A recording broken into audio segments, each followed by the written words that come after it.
नमस्कार दोस्तों, एक बार फिर से हम आपका स्वागत करते हैं हमारे चैनल पर। आज इस वीडियो के अंदर हम लोग बात करेंगे कि डाइवोर्स एग्रीमेंट एग्जैक्टली क्या होता है। डाइवोर्स एग्रीमेंट के अंदर हमें क्या-क्या टर्म्स डालने चाहिए, क्या-क्या हमें टर्म्स नहीं डालने चाहिए और क्या चीज़ें डालने से जो है वो डाइवोर्स एग्रीमेंट कभी भी नल एंड वॉइड नहीं हो सकता है। लेकिन उससे पहले आप हमारे चैनल को सब्सक्राइब कर लीजिए और वीडियो को लाइक ज़रूर कर दीजिएगा।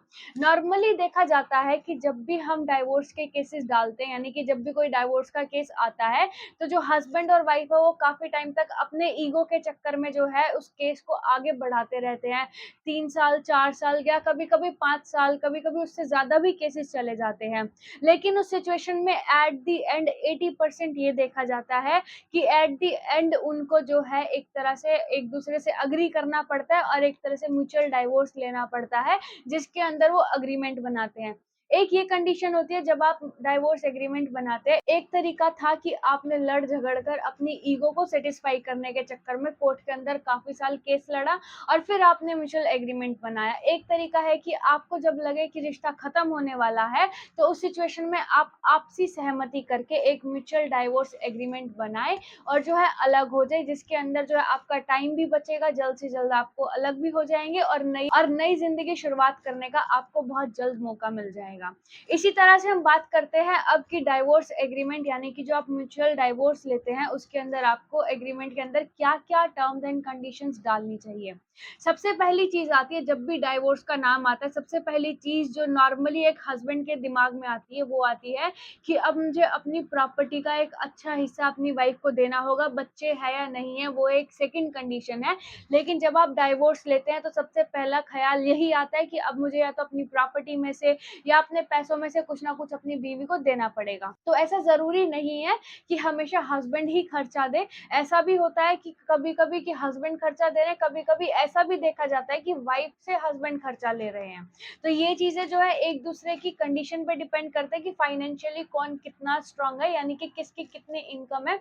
इन चीजों पर भी ये चीजें डिपेंड करती है। तो आप जब म्यूचुअली एग्री करेंगे, आप ऐसा भी कर सकते हैं कि हस्बैंड वाइफ को मेंटेनेंस दे, चाहे एक साथ दे, मंथली दे, किस तरह से दे रही है, फिर वाइफ हस्बैंड को मेंटेनेंस देगी तो किस तरह से देगी।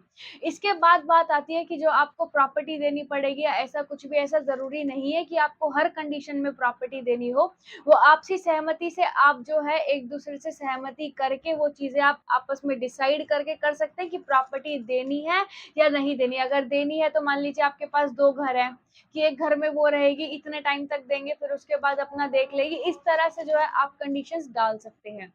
उसके बाद दूसरी बात आती है कि आप जब म्यूचुअल एग्रीमेंट बना रहे हैं उसके अंदर आप अगर बच्चे हैं तो वो बच्चे किसके साथ रहेंगे या बच्चों का पालन पोषण किस तरह से होगा, वो चीजें भी आप एग्रीमेंट में डालेंगे। सबसे जरूरी बात ये आती है उसके बाद कि आप उस एग्रीमेंट के अंदर ये कंडीशन जरूर डालिएगा कि अगर कोई भी जो एग्रीमेंट है इसके खिलाफ जाता है तो उसको फाइन भरना पड़ेगा, या फिर कुछ भी ऐसा ठोस जरूर रखें जिसकी वजह से कोई भी पार्टनर, अगर आपको लगता है कि आपकी वाइफ बाद में स्टेटमेंट बदल सकती है, आपके हस्बैंड स्टेटमेंट बदल सकते हैं, तो उस चीज को ध्यान में रखते हुए ऐसा क्लोज उसके अंदर जरूर डाले कि अगर कोई भी इस एग्रीमेंट के खिलाफ जाता है तो उसके साथ क्या हश्र होगा, यानी कि उसको क्या फाइन देना पड़ेगा।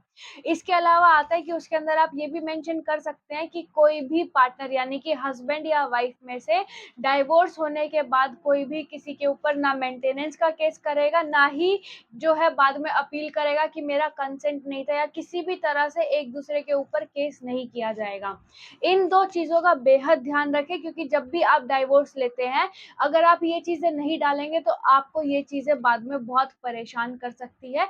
तो इन चीजों का ध्यान रखें और हर एक टर्म एंड कंडीशन को ओरली ना डिस्कस करके, ओरली ना सोच के कि ओरली ही हमारी बात हो गई, उसको एग्रीमेंट में जरूर डालें और उसके कॉन्सिक्वेंसेस भी लिखें कि अगर ऐसा नहीं करते हो तो बाद में तुम्हें ऐसा जुर्माना या फिर मतलब तुम्हें इतना पैसा भरना पड़ेगा। तो आप इन चीजों का बेहद ध्यान रखें और ऐसे ही लीगल अपडेट्स के लिए आप हमारे चैनल को सब्सक्राइब कर लीजिए, वीडियो को लाइक कर दीजिएगा। Thank you so much.